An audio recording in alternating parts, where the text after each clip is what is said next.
I think my mother did exactly the right thing. I think it's absolutely extraordinary. The palace meeting was supposed to be controlled, private, and procedural. Advisors had gathered to discuss future royal messaging, expecting careful words and polished restraint. But the atmosphere shattered when Princess Anne turned directly toward Camilla and spoke Diana's name in front of everyone. In that instant, the Queen Consort's composure cracked, Charles froze, and the room understood this was no ordinary family dispute. Before we go deeper into what this really means for the royal family, make sure to subscribe so you don't miss a single update. Anne did not enter like someone looking for applause. She entered like someone who had carried a truth for too long, and finally decided the room would hear it. Camilla looked up before anyone spoke, and something in the princess's silence told her this meeting would not follow the careful path palace advisors had prepared. Charles sat between them, but even the king seemed trapped, caught between the woman beside him and the memory that still moved through the monarchy like an unfinished sentence. The advisors had gathered for what they called a private royal strategy meeting, meaning a closed discussion where senior palace officials shape public messages before the world ever hears them. That detail mattered because the meeting was not meant to expose pain, it was meant to contain it. The official purpose was simple: decide how the palace would speak about Diana in future royal messaging while protecting the public image of Charles and Camilla. But the real issue was deeper. Diana was not just a name from the past. She was William's mother, a national wound, and a memory the crown had never fully mastered. Anne placed a folder on the table, and the small sound carried more force than a raised voice. She looked at Camilla, then at Charles, and told the advisors this was no longer about public relations. Public relations meant the careful management of royal image, the polished language used to protect the institution from scandal. Anne made it clear that this was about dignity, memory, and accountability. Camilla tried to answer, but her words came out uneven, as if she had suddenly found herself standing before a judgment she had spent years avoiding. Charles watched his wife's face change, and the pain in him was impossible to hide. He wanted to defend Camilla. He wanted to control the room. Yet Diana's name had changed the air. When Anne spoke it again, Camilla's voice faltered, and one advisor slowly lowered his pen, realizing the palace machinery had stopped working. No prepared phrase could soften this. No careful statement could rescue the moment. Anne had forced everyone to face the question they feared most: who had the right to shape Diana's place in royal history? But before the room could understand why Anne chose that moment to speak, the people around the table had to confront what each of them stood to lose. No one in that room carried a simple role. Charles was not only the king, he was the husband who had once failed Diana and now watched Camilla tremble under Anne's stare. Anne was not only a sister, she was the royal who had kept silent for decades. And Camilla was not only Queen Consort, she was the woman still judged by a past that refused to stay buried. Charles felt the room pulling away from him. He sat at the head of the table, the place where command should have lived, yet the moment Diana's name entered the air, even the crown seemed powerless. The king could control schedules, statements, and ceremonies, but he could not control memory. That was why this moment mattered. The meeting had begun as a careful discussion about public messaging, the kind of royal planning meant to protect stability, but it had become something more dangerous. It had become a reckoning over pain the family had spent years trying to fold neatly into history. Anne did not soften herself for anyone. She had built her life on discipline, duty, and the kind of loyalty that did not flatter weakness. In that room, the princess became the family's unsentimental conscience, the one person willing to say what others had disguised behind polished phrases. Camilla gripped the edge of her chair as Anne spoke, and the controlled tone made every word land harder. There was no shouting. There was no dramatic accusation thrown carelessly across the table. There was only a cold precision that left the Queen Consort with nowhere to hide. Charles saw Camilla struggling, and instinct pulled him toward defense. His hand moved toward his pen, as though signing something, noting something, doing anything might restore order. Then he stopped. He understood, perhaps before anyone else did, that defending her too quickly would not heal the wound. It might tear it open wider. Anne watched him pause, and that pause told her the truth had finally reached him. Camilla looked toward the monarch, waiting for protection, but even he could not speak without first facing Diana. Then an advisor revealed the detail that changed everything. Recent palace plans had reduced Diana's name in upcoming commemorative messaging, and the change had already stirred concern among several family members. Commemorative messaging meant the official words used to honor someone during anniversaries, speeches, or royal events, and in this case, those words mattered because they shaped how the monarchy would present Diana to the next generation. Anne made her position unmistakable. She believed Camilla had approved language that treated Diana like a public relations problem instead of a mother, a symbol, and a permanent part of the crown's story. Camilla tried to explain that the intention had been unity, but the word sounded fragile the moment it left her mouth. Anne leaned into the silence and made the room feel the cost of that kind of unity. Charles knew then that this was no longer only about his wife, it was about William. And once William's private feelings were pulled into the room, Anne's confrontation began to look less like an outburst, and more like the final result of a hidden backstory. The confrontation did not begin that morning. It began weeks earlier, at a closed planning ceremony inside Kensington Palace, when Diana's name was quietly removed from a commemorative address prepared for a future royal event. The change was small on paper, but devastating in meaning. Anne noticed it. William heard about it. And from that moment, the silence inside the family began to harden. William read the altered address in private, and the words seemed to take something from the room. The prince had spent years learning how to carry grief without letting it disturb duty, but this was different. Diana had not been criticized. She had not been challenged. She had been softened, until her importance almost disappeared.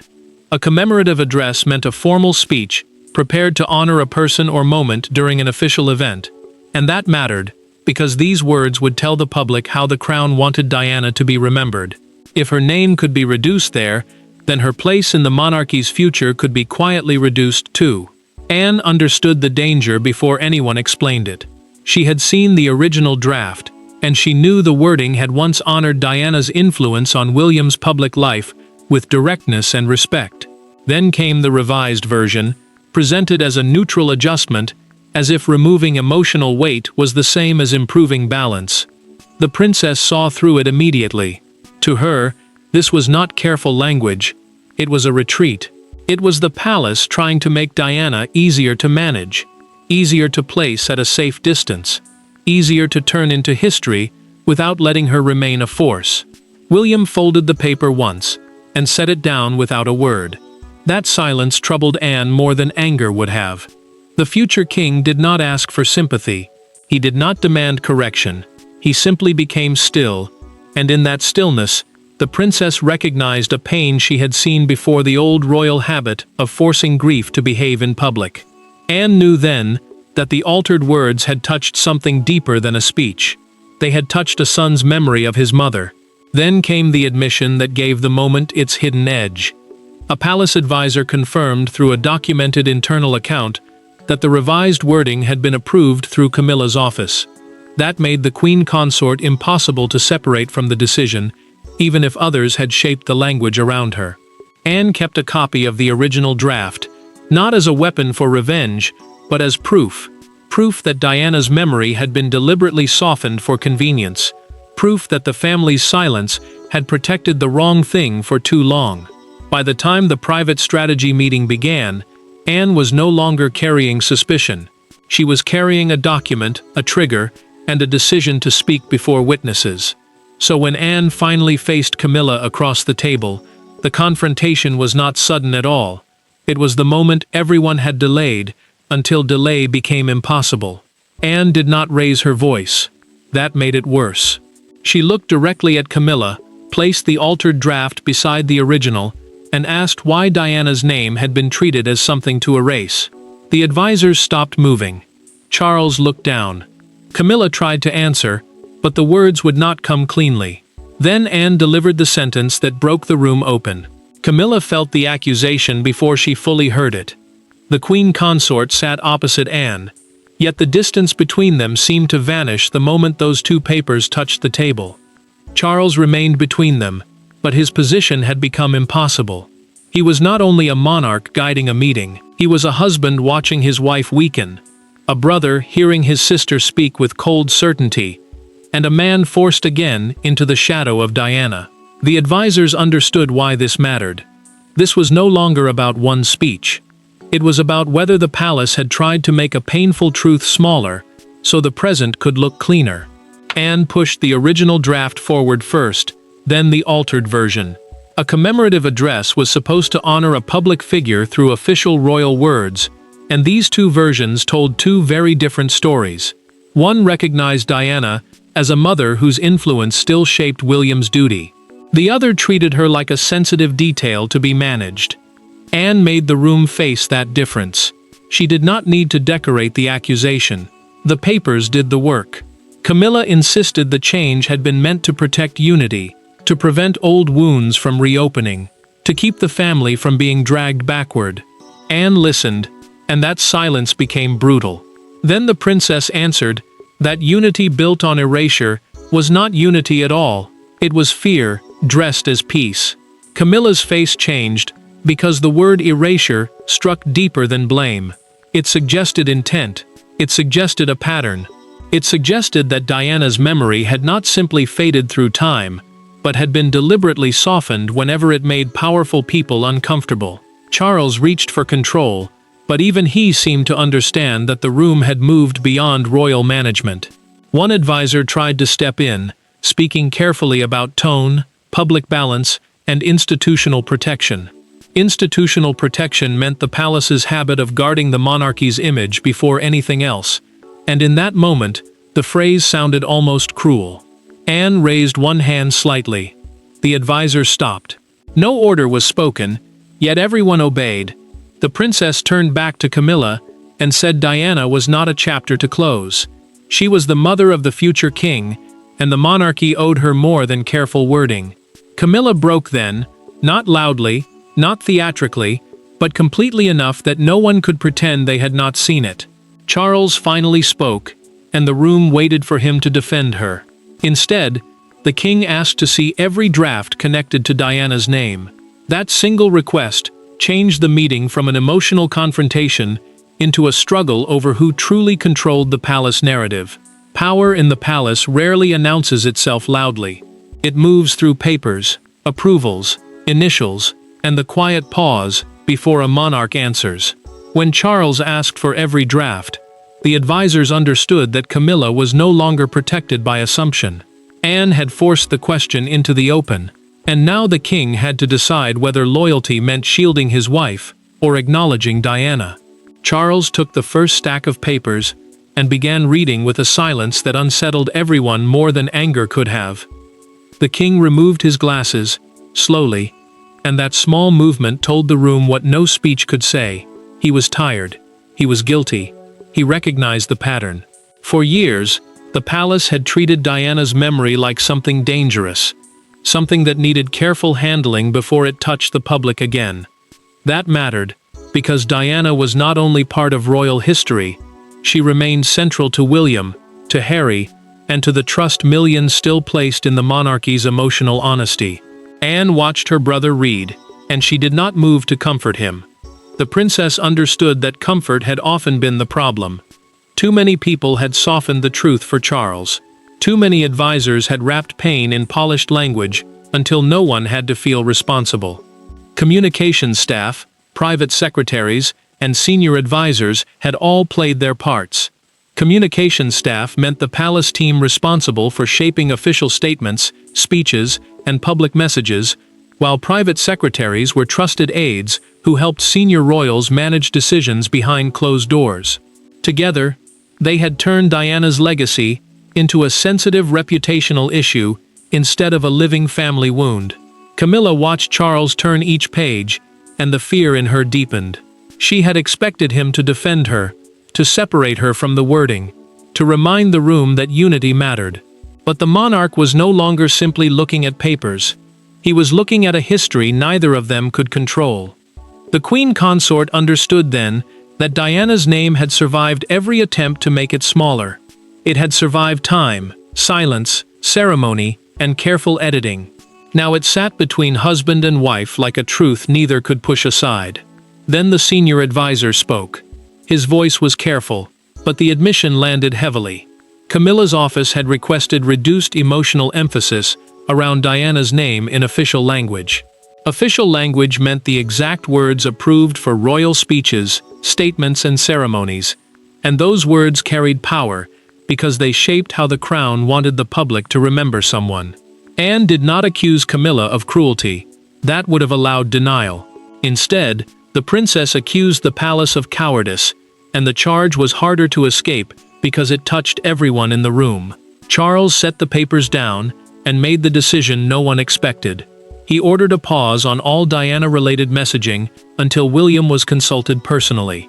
Camilla lowered her eyes, realizing the fallout had only begun. Once William's consultation became unavoidable, the private wound inside the room began spreading through the palace corridors. Camilla did not storm out. That would have been easier to understand. Instead, she rose slowly, touched the back of her chair as though steadying herself, and asked for a moment. The advisors looked away. Charles said nothing. Anne remained seated, not triumphant, not softened, only certain. When the door closed behind Camilla, the palace felt different. Camilla carried the silence with her into the next room, and it followed like judgment.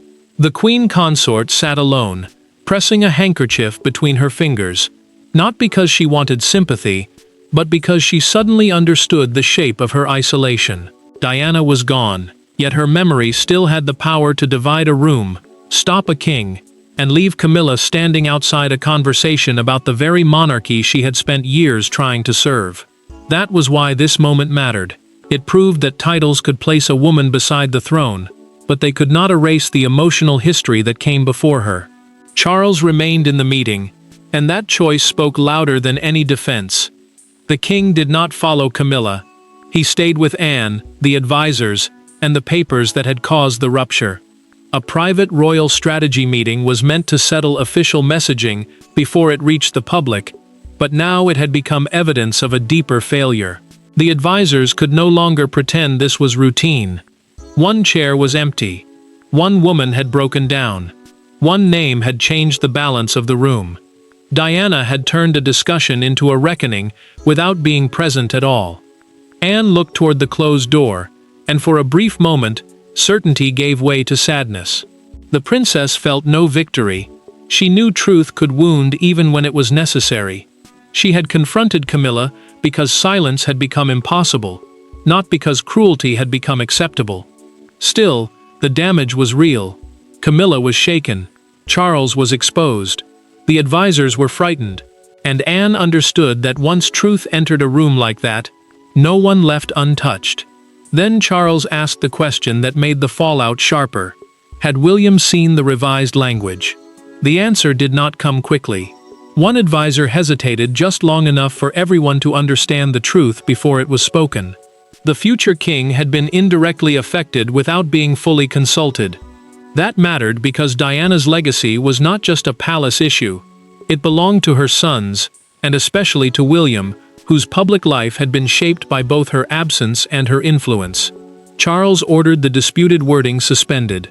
Suspended meant temporarily stopped while a decision was reviewed. And in palace terms, it was a serious signal that something had gone wrong. A revised statement would be prepared, one that restored Diana's name with formal dignity. But the most important conversation was no longer with advisors. And when the last advisor leaves, brother and sister are left facing the truth that palace protocol had tried to keep buried. When the door finally closed, the room lost its armor. No advisors, no polished phrases, no one left to translate pain into policy. Charles stood near the table, still holding the altered draft, while Anne remained seated across from him. For the first time that day, she was not confronting Camilla. She was facing her brother, and the silence between them carried decades.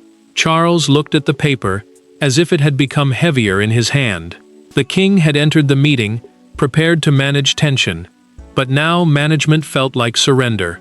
Anne had stripped away the palace language, and what remained was not strategy. It was family. It was grief. It was the long shadow of Diana, returning again because the monarchy had never fully learned how to speak her name without fear. This mattered because every royal statement carried more than words. It carried a message about who deserved honor, who deserved silence, and who would be protected when memory became uncomfortable. Anne did not soften her voice, but something in her changed once the advisors were gone. The princess no longer needed to prove anything to the room. She only needed Charles to hear what duty had cost his sons. She told him William should never have to wonder whether his mother's place in history depended on Camilla's comfort, palace convenience, or the nervous calculations of officials. Institutional language meant the formal words used by the crown to turn personal pain into official policy, and Anne believed that language had failed Diana again and again.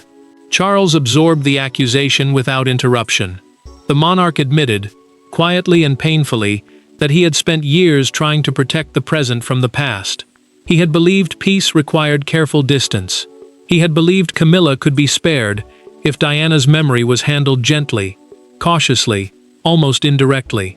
But the past kept returning because it had never been properly honored. Charles knew that now. The more the palace tried to control Diana, the more powerful her absence became. Anne then revealed the truth that changed the emotional shape of the moment. William had not asked her to intervene. The prince had not sent his aunt into that room as a weapon. Anne had acted because silence had become complicity. Complicity meant allowing something wrong to continue by refusing to challenge it. And in her heart, the princess believed the family had reached that dangerous line. Charles set the altered draft down at last. He said Diana's name without flinching, and the silence after it did not feel like panic anymore. It felt like recognition. The king decided the revised statement would not merely restore her name, it would acknowledge Diana as an enduring part of the monarchy's future. That decision did not stay behind palace walls for long, because by morning, the world saw the confrontation reflected in a single unforgettable public moment. By dawn, the private meeting had become a national rupture. The palace did not release every detail, but it could not hide the emotional shape of what had happened. One front page captured it with brutal simplicity. A photograph of Diana beside the headline, "Her name returns." Outside Kensington Palace, a quiet crowd gathered, holding flowers, as if history had suddenly opened again. Camilla saw the headline before anyone explained the public mood to her. The Queen Consort did not read the full article.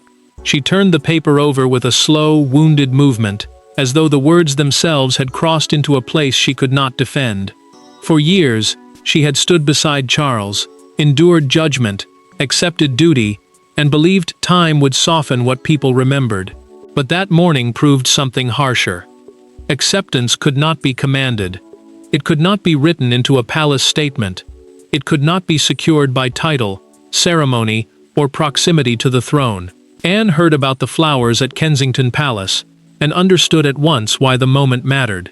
Kensington Palace was Diana's former home, and for the public, it had become more than a royal residence.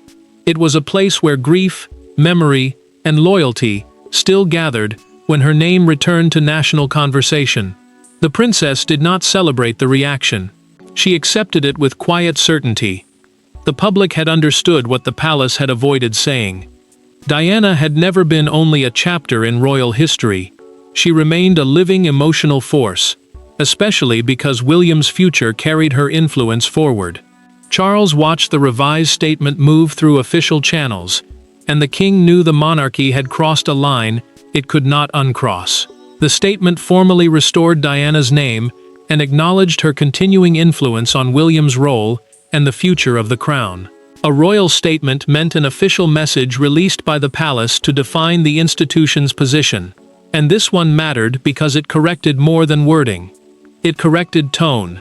It admitted, without apology, that Diana belonged inside the monarchy's future, not outside it as a painful memory too dangerous to touch. Then the broadcaster's words gave the confrontation its wider meaning. In a recorded morning segment, one presenter described it as the day Diana's memory forced the palace to correct itself. And that sentence moved the story beyond family tension. It made Anne's confrontation feel like a moral reckoning. Camilla had broken down in private, but now the nation was asking why the breakdown had happened at all. Anne had spoken inside closed walls, but the public heard the echo. Outside Kensington Palace, one woman placed a white rose near the gates and said, "She was never gone." That single sentence captured what the palace could no longer control. With the world now watching, the monarchy had to decide what this moment meant not for headlines, but for the emotional order inside the family. And when the noise faded, the final meaning of Anne's confrontation became painfully clear to everyone involved. In the end, the confrontation did not destroy the monarchy. It stripped away the illusion that the past could be managed into silence. Camilla's breakdown revealed the cost of living beside an unresolved history. Anne's courage revealed the power of speaking when silence becomes betrayal. And Diana's name, once removed from a page, returned heavier than before, not as memory alone, but as judgment. Camilla understood the verdict before anyone spoke it aloud. The Queen Consort had not lost her title, her place beside Charles, or the formal respect that came with her role, but something more delicate had shifted beyond her reach. A title in the royal world means an official position or rank recognized by the monarchy, and hers gave Camilla status, but not ownership over memory. That was why this moment mattered. The confrontation proved that even the highest place beside the king could not give her authority over Diana's meaning, because Diana belonged not only to the family, but to the emotional history of the nation. Anne carried the silence differently. The princess did not look like a rebel who had won a battle. She looked like someone who had accepted the cost of telling the truth. Anne had made the room uncomfortable, because comfort had become dangerous. For too long, the palace had survived by choosing careful language over honest feeling, and that habit had turned Diana's name into something officials feared more than honored. The crown, meaning the monarchy as an institution beyond one single person, had been forced to admit that loyalty was not always quiet obedience. Sometimes loyalty meant defending the truth, even when it wounded the people closest to power. Charles made the final decision with a heaviness no advisor could soften. The king chose acknowledgement over avoidance, allowing Diana's memory to stand openly within the royal narrative. A revised statement became the official emotional correction, meaning the palace's public words no longer treated Diana as a difficult shadow, but as an enduring part of William's future role. That mattered because William was not just a son remembering his mother, he was the future king, and the way the monarchy spoke about Diana also shaped the way it prepared the country to understand him. William received the correction quietly. The prince did not celebrate. He did not demand praise for Anne, and he did not turn the moment into revenge against Camilla. Instead, he accepted it as something long overdue, something that should never have required confrontation to achieve. His stillness gave the ending its deepest weight. Diana had not been restored because of public pressure alone. She had returned because silence finally failed. The verdict was final. Diana remained beyond palace revision. Camilla remained bound to the consequences of the past. Anne proved that loyalty to the crown sometimes means defending the truth it fears most.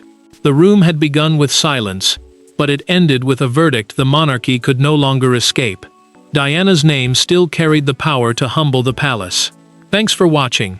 Please don't forget to like and subscribe, and we will see you in next one.